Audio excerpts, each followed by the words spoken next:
This is the Glynn Academy Coaches Show with head coach Rocky Hidalgo.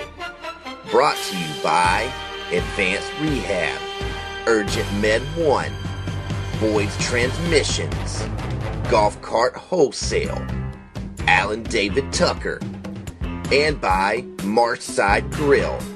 And now here's your host, Glynn Academy Insider, Drayton Hogarth. Welcome to the Glynn Academy Coaches Show with head coach Rocky Hidalgo on the Bishop Media Sports Network. This is Drayton Hogarth on location at Marshside Grill, where we will be each and every week Sunday nights at 6:30 for the entire season. This segment of the Rocky Hidalgo Show is sponsored by Marshside Grill, Advanced Rehab, Urgent Med 1, Boyd's Transmissions, Golf Cart Wholesale, Alan David Tucker, and by ASP Pools. And now, joining us, the head coach of the Glynn Academy Red Terrors, Rocky Hidalgo. Thank you, Greg. Welcome, Coach. Welcome. Well, congratulations on another playoff victory, 20-13 over the Dalton Catamounts.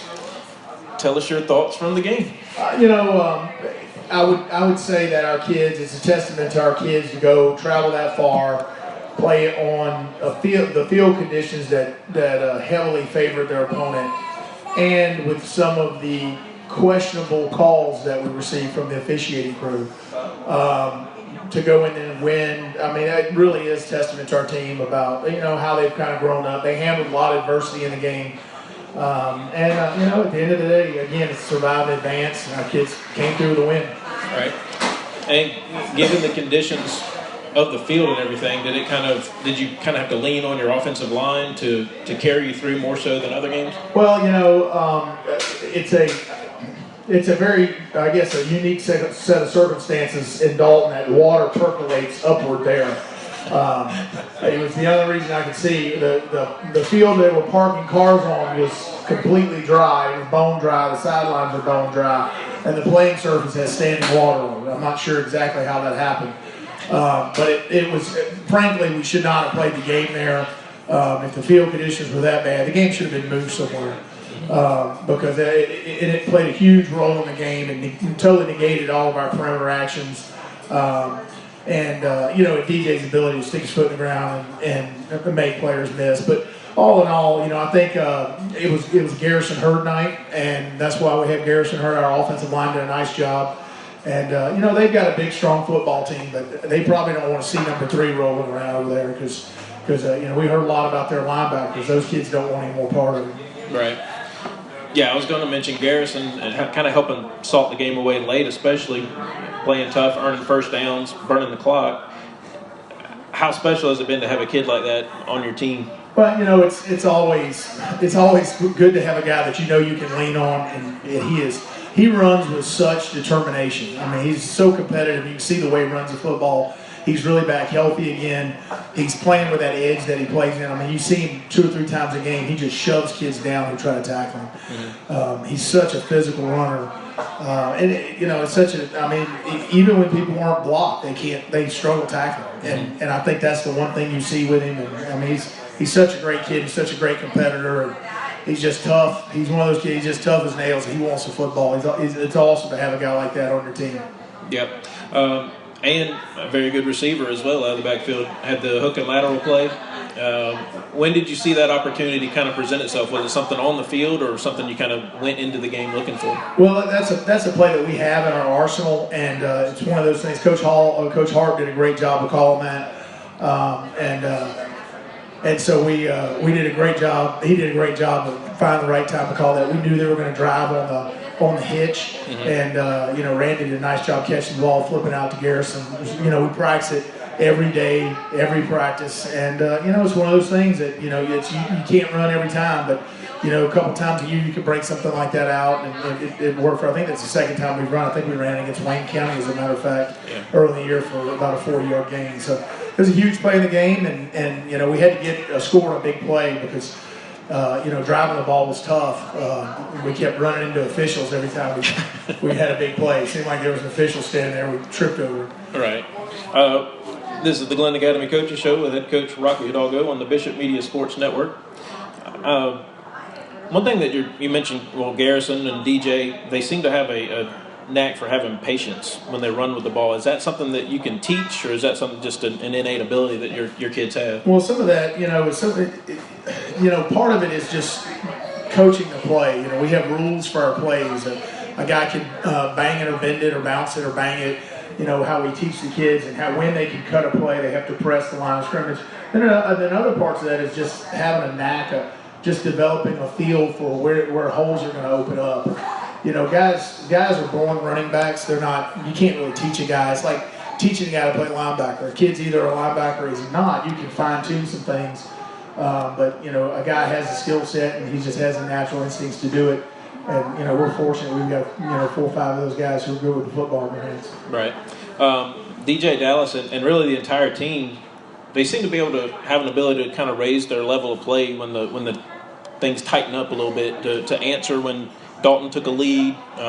Even go back to the Jones game. They cut it to 2, drive right down and get a score. Is that just an instinctual thing for the kids, or?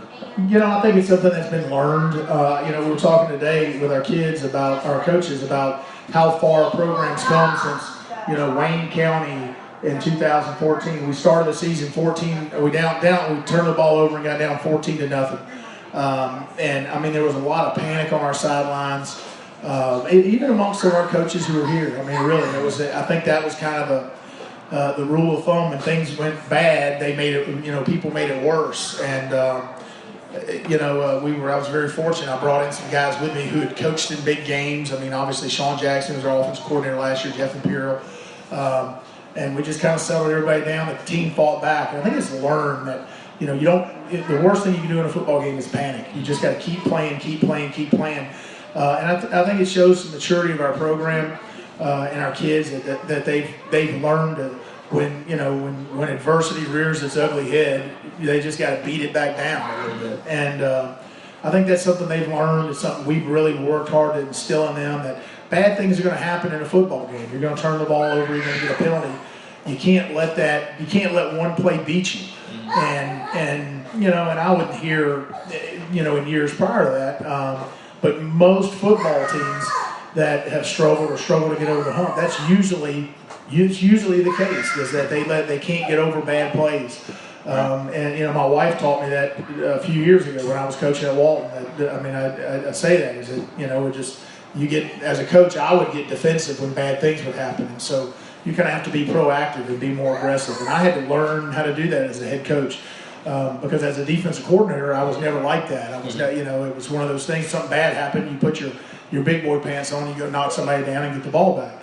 But as a head coach, when everybody's looking at you, it changes the whole perspective a little bit. Right. So it was one thing as a head coach, I kind of had to learn how to do those things. I think our kids picked that up from our coaches, and I think we don't panic. Our kids are going to play hard, and they go out and they compete to win.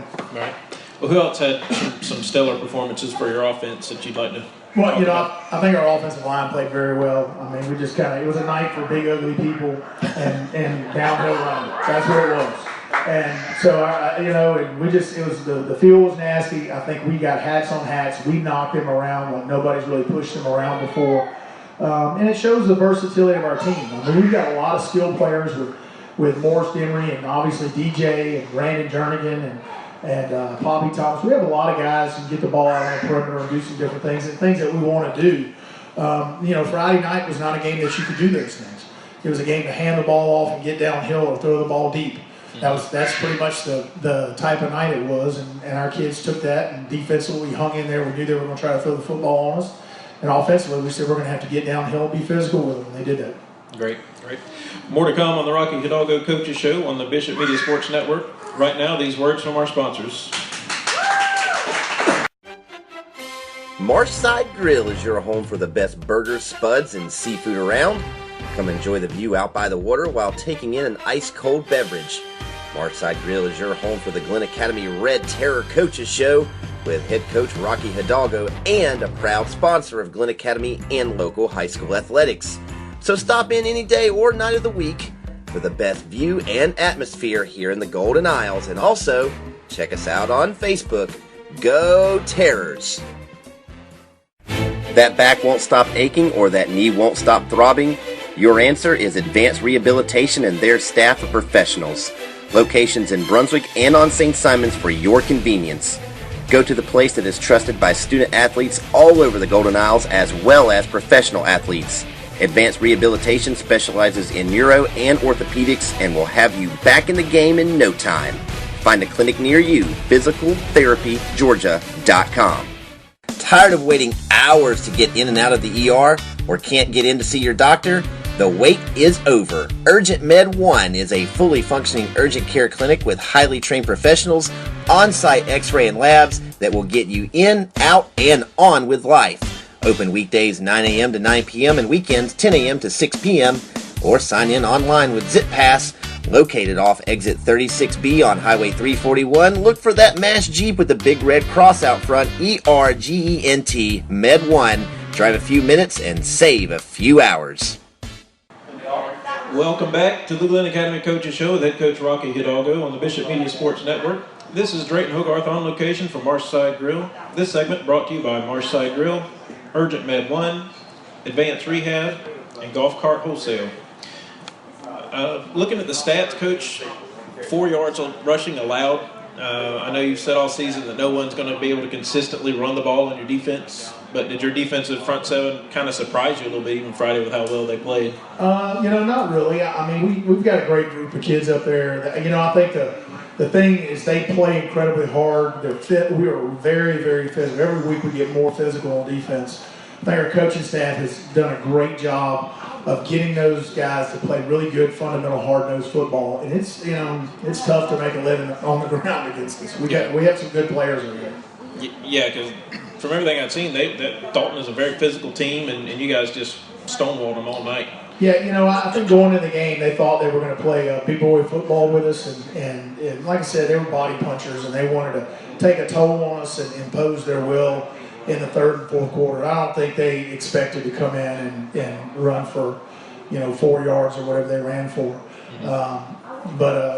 It's one of those things that we play big boy football too. Right. I mean, I've coached a lot of good football teams. Our front seven is as good as any that I've ever coached. I've coached a lot of really good football teams. That being said, it sounded like there were a few plays that Dalton may have had that were available through the air, but maybe some drops or someone falling down from the terrible turf. What did you see from reviewing the film of your defense in that aspect? We blew one coverage, and then we had a couple of them that, I could go back and say that the touchdown that they scored was because we couldn't open our hips, and we slipped on that one, and that gave them a step, and there were 25 times. It's hard to cover. See, what people don't realize is they think a muddy field is not good to throw the football on. But see, it's hard to generate a pass rush on a field like that, and it's hard to come out of the break. It's a huge advantage to the wide receivers because they know where they're going. So it's virtually impossible to play good zone defense because you can't come out of the break on a ball. You can't break on a football. Right. So you almost are locked into man-to-man, and I got this guy. And then, on a field like that, at any point in time, somebody can slip down. Mm-hmm. So, their players slipped, our players slipped. I would have traded their plays for all the plays that we would have made on a dry surface, because if it had been dry, there's so many things that we had open to us. We'd have scored 40 points on a good dry track. Yeah. On defense Friday night, who really came to play for you that night? I think obviously our down guys played very well. Kayshawn Walthour, he is really growing into a physical, punishing type safety. Safeties are supposed to drop out of the sky and light people on fire, and he is really playing some good football right now, and he's tackling people very well. And you saw it a few times. One of them, he got flagged for targeting a helmet to helmet, which he hit the guy in the belly button, but he hit him hard in the belly button. So he may have knocked some pieces around or something. But so I coach our kids to be physical, to play fast, to play within the within the rules of the game. And I'm not going to get on a kid for an aggressive penalty that was within the rules. And I think that was a perfectly legal hit. The official saw it the other way, and he was wrong. Yeah. Did they call a second didn't they call a second penalty on him as well after that? It was on a different player who expressed he was relaying my opinion of the play to the officials because he wouldn't come talking. You know, that we've got to be a little smarter than that. We talked to him about that, but yeah, you know, it is what it is. Right. You're listening to the Rocky Hidalgo Coaches Show on the Bishop Media Sports Network. I know you're not allowed to criticize officiating, but from listening to the game, sound like there was some difficulty adjusting to what the officials were looking for. Is that politically correct enough? You know, look, I'll just say this. I mean, I've got 22 clips of them tackling our defensive linemen when they drop back to pass, and I'm tackling them, and I'll put those tackling plays versus the 4 holding calls they called on us.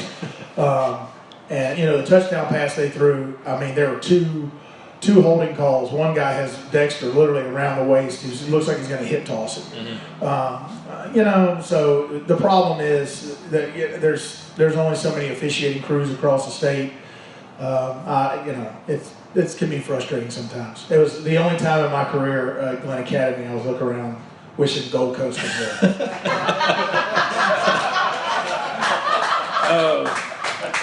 Special teams again played solid. Banks Whistle had a good game with field goals and place kicking. Talk about your kicking specialists and your coverage teams. You know, we really couldn't drive the ball in the kickoffs because the field was so wet. That played a huge advantage for them because, you know, August pretty much kicks it in the end zone every time. And it's as crazy as it sounds, it's hard to cover kicks just like it is, you know, with covering passes to get down and change direction. It's a huge advantage for the return team. So we had some slips out there, you know, but hopefully we'll get a drier track this week. You know, I got to go back and we got to get our splits right on the field goal that was blocked. Where our splits were too tight. We actually got it away in like 1.41 seconds, which is plenty of time to get it off. But our splits looked like they were real tight on the right side, so it's something we got to go in and correct those guys and make sure we get that down so that doesn't happen again. Alrighty. This Friday, we'll have to head back north to Stockbridge, Georgia, to take on the Tigers of Kevin Whitley. Stockbridge comes in undefeated from Region 4B. What can we expect to see from the Tigers? Well, you know, first I think we expect to see a lot of Glynn Academy fans up there. I want to say before we get in Stockbridge, I want to thank all the fans that traveled all the way up there. We had a huge crowd there, considering we were 7. You know, it really is. It's neat to see how many people are kind of jumping on board and coming to the games and doing those things. And also, like to thank all the businesses and individuals who assisted with a lot of the expenses that we had. We had a tremendous amount of people who came out and helped raise money in the community for us. You know, that was huge because that's something as we grow the program. You know, it's always something that you want to be on the center stage of high school football. You know, you got to get in a bus and go to Atlanta, or you got to leave the state, and those things cost money. And we have plans. If we want to build a big time football program, we have to invest in it to get those dividends. And it's exciting to see people in the community investing in the program and calling and saying, "Hey, what can we do for you? What do you need?" I can't tell you how many people have emailed me that. And so that's good. We really, I just want to say to all those people, I appreciate all your efforts and to get up there. I know getting up there was hard, but it was a great night, and we're going to have a huge crowd at Stockbridge. Yep. We will be right back to the Glynn Academy Coaches Show with head coach Rocky Hidalgo on the Bishop Media Sports Network. Need an attorney who specializes in personal injury and criminal law? Alan David Tucker. He fights for the rights of the injured and accused. Located next to the waterfront at 9 St. Andrews Court, since 1982, Alan David Tucker has been practicing law in the Golden Isles and helped thousands of people just like you solve their legal problems.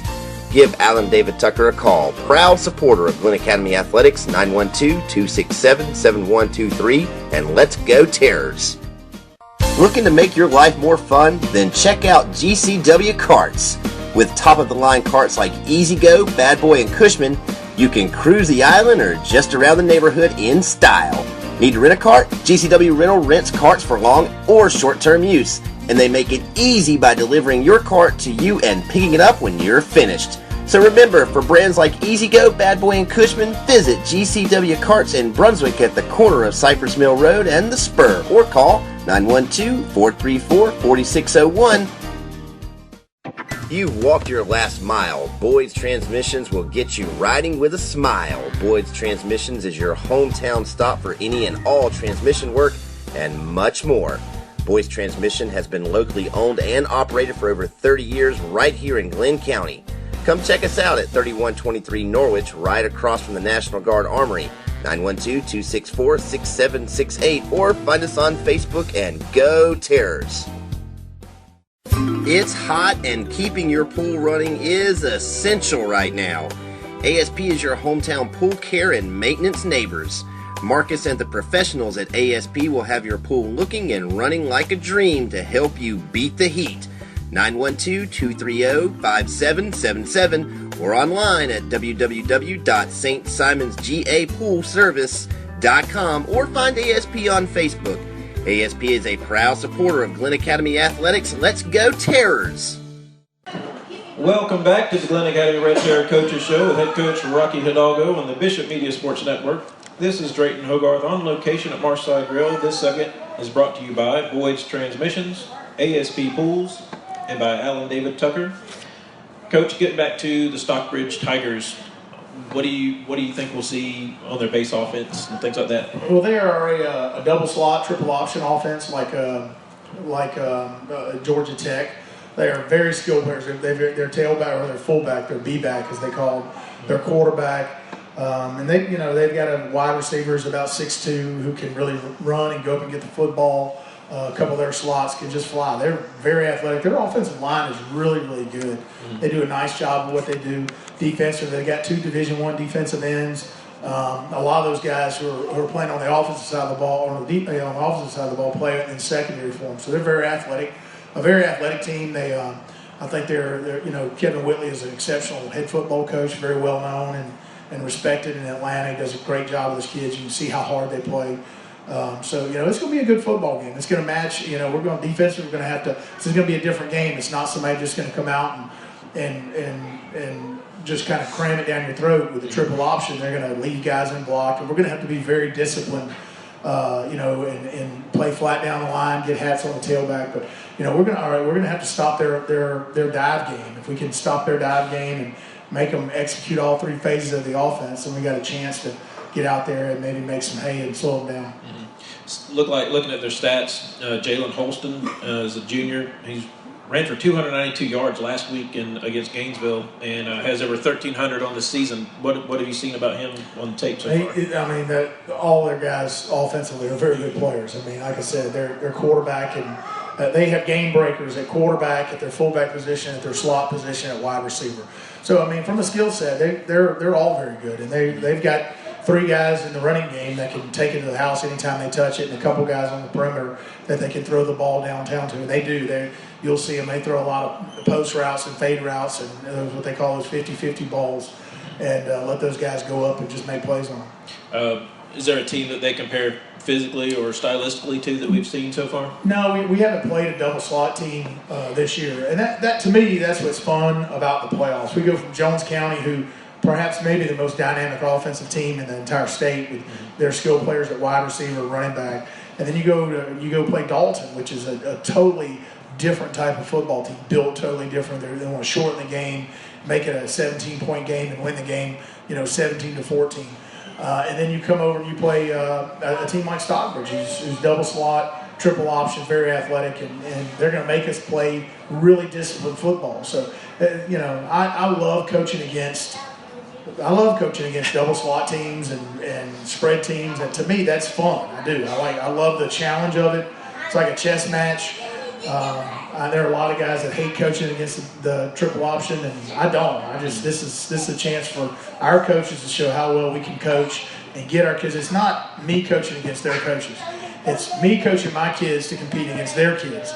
Their coaches are coaching their kids to compete against my kids, and it's who can teach their kids the best between now and Friday. And I think our guys do a great job teaching our kids, and I think we'll be ready to play. Yeah. Like other triple option teams, is there a lot where you have to teach the cut block, how to defend against the cut blocks and things? Well, they will on the line of scrimmage. A lot of people put at Georgia Tech, they cut down the field and on the perimeter. In high school, you're not allowed to do that. Okay. So we have what they call the free blocking zone. that is basically between the tackles, that you can kind of do anything you want unless you use a swim move on a screenplay, in which case you'll call for illegal use of the hands, you get a 49-yard play call back. But generally in the free blocking zone, it's called the free blocking zone because you can pretty much do anything other than hold or high-low. So they will cut block, they'll scramble block. And they do a good job with it. Their offensive line is very good. They're not the biggest group we've seen. They don't look like Northside's kids from last year. But they're big enough. They play really hard. They play with great pad level. They're obviously been very well coached. Yeah. This is the Glynn Academy Coaches Show with Rocky Hidalgo on the Bishop Media Sports Network. You mentioned the high-end or high-grade defensive ends that they have. In particular, looking at stats, Charles Wiley has 15.5 sacks on the season. Have you been able to see film on him, and is that accurate, or was there a typo on that? Or I'll be honest with you. I don't look at people's stats. I watch them play. That guy's. I don't even look at their names. To be honest with you, when you ask me people's names, I go, yeah, sure. I mean, they have two defensive ends, 90 and 99. They're both real big and real good. I don't know which one Charles is. Right. They're both really good, and but yes, they can get after the quarterback. So I don't keep their stats. But I'm sure he's very active. They're both very active. So we're going to have to get a hand on those guys. I think we have two pretty good tackles, and Frank Farrell, Alante Hillary, Michael Thomas have done a good job at various times in there. So I think we'll be fine there. We don't want to get in a drop back game with them. Right. Because of their athleticism in the secondary, and they've got a couple guys who can really rush the passer. So that's not really what we want to do. We want to get to run the football and make them play disciplined football as well. Right. Is there an idea of running at a player like that, or do you, at high school, do you run other way? It depends on the player. Some guys are better when you run to them. I used to play a kid by the name of Jason Vincent, who was at Marietta High School. He was a safety. He went on to start for 4 years at Central Florida. Was a great high school football player. And one year we ran away from him, and he had like 28 tackles. He just ran from the outside. He played the best high school football game I've ever seen. He had 28 tackles. He blocked a punt, intercepted a pass, and took a kickback for a touchdown, and single-handedly almost beat us. We lost 17-14 because of that guy. The next year we said we're just going to run right at him and put two guys on him. So it all depends on the kid. Some guys are great when you run away from them. They run flat down the line. Some guys are great at the point of attack. I think if you look at and some guys are great doing both. I mean, that kid from Jones County it didn't matter where you ran, to him, from him. You wanted to put two guys on him, so you really wanted him to be at the point of attack. But he was so quick that sometimes he just slipped blocks and made plays. So it all depends on the kid and how you want to game plan a guy like that. Okay. How did your team enjoy the early trip up to Atlanta and enjoy the aquarium and everything? I think they had a lot of fun. I think that was a great experience. What we do is all about winning football games. It's not all about winning football games. That's what everybody puts that in. And I want to win and coach our kids to win. But this really is, taking some kids when you get them, they're boys, and turn them into men and give them some life experience. And a lot of times that life experience is on the football field, handling adversity, being tough. Some guy screaming at you, getting over it. I mean, that's part of it. But the other part is doing some unique things. And the more that we can build our football program here and raise money in our community, the more unique experiences we can provide some of our kids. I mean, we drove through downtown Atlanta. I would say that bus of 43 kids, we had 15 or 20 of them had never seen a building taller than 4 stories in downtown Brunswick. So when we drove through, downtown Atlanta, there was a lot of ooh and ah going on. I think that stuff's important. Our kids had a great time there. It was worth the drive up to see the expression on some of them's face to go in and see the big ocean view window and walk in that room there and see those whale sharks from over the top of them. I think it scared a couple of them, but all in all, it was a lot of fun. Great. Will travel plans be similar this week? And will Thanksgiving affect that as well? Well, we'll go up Friday because it's a little shorter. It's on the south side, so it's probably about a 4-hour drive. And we'll probably drive up Friday, might stop, pull over, and let them walk around. Might do some Black Friday shopping or something. Take a football team and charge the door to Target for some low-price TVs. I don't know what we're going to do yet. I'm going to finalize the itinerary tomorrow, but we'll probably go up a little early, see if we can find a place and walk around, look at some stuff. And then hit up I like to get them off the bus. But all in all, we might leave later in the morning and just get up there for pregame because it's 4 hours isn't so bad. And I think our kids, we did that last year. They'll be fine. Right. And I'm guessing there'll be another fan bus to Stockbridge this week. I'm hoping 3 or 4 fan buses to Stockbridge. We did 2 last week, and unfortunately, everybody got stuck in traffic. We watched a 2.5-hour movie, and I looked up and we had gone 20 miles. I almost cried. I was on the bus and I was like, "Oh, this is brutal." I was looking for an airplane. Will that be through Coach Parker as well again, as far as setting that up? Yeah, what we'll do is we're actually talking about that Monday. Tomorrow we're going to finalize those plans and we'll let the community know those things, and we'll try to put that out. Maybe try to get that on the radio and shoot that out as an email, and hopefully we can get a lot of folks coming up there to watch the Terrors. No doubt. Let's get up there and bring the Terrors home with a win. Best of luck this week, Coach. And bring another one step closer to victory to get into the Dome, Coach. Thanks. Thank you. Appreciate it. Thank you for joining us for the Glynn Academy Coaches Show with head coach Rocky Hidalgo on the Bishop Media Sports Network. Come out and join us at Marshside Grill each and every Sunday night at 6:30 for the Rocky Hidalgo Show. This is Drayton Hogarth signing off.